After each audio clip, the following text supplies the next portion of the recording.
Ano itong isa? Te, Ano? May nakita kang kulay-kulay sinelas. Ano ko? Bakit? Andiyan sa, Ano yan ah? Digitoid. Kaya nga, tanong mo. Ano to sa likod yung sayo? Sabi ko lang, tingnan mo, nandyan lang yung, wala namang gagamit mo. Hindi magising sila rin? Hindi. Kasi ako lang kulay, magkayakap pa sila. Kayakap pa sila?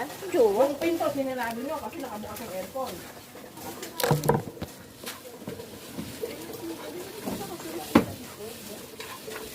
ay.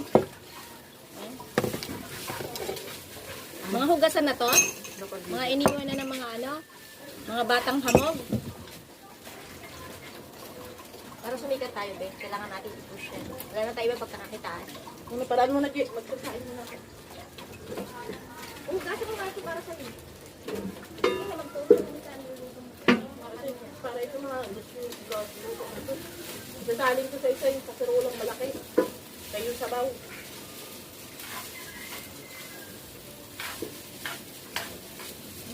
Yung sabaw nito yung laga, kaya maliit man yung pressure cooker. Dapat malaki ano. Malaki yung lagayan niya. Salang mo.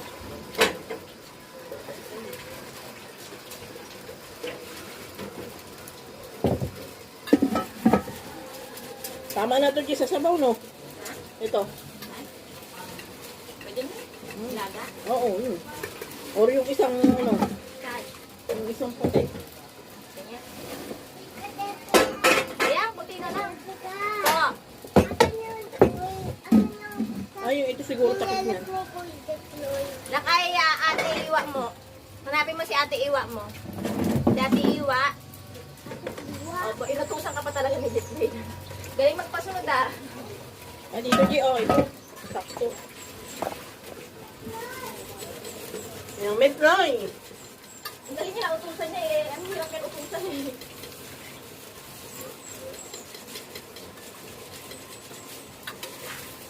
Nagutom ka naman? Wala pa man.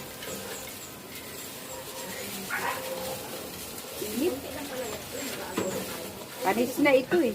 Hay na. Unahin mo muna yung mga grananay. Tapon natin sa labas. Doon, sa labas. Labog. Sa labas. Ibuhos ko doon. Mayroon niyang buhusan tayo. Buhusan na. May buhusan mo.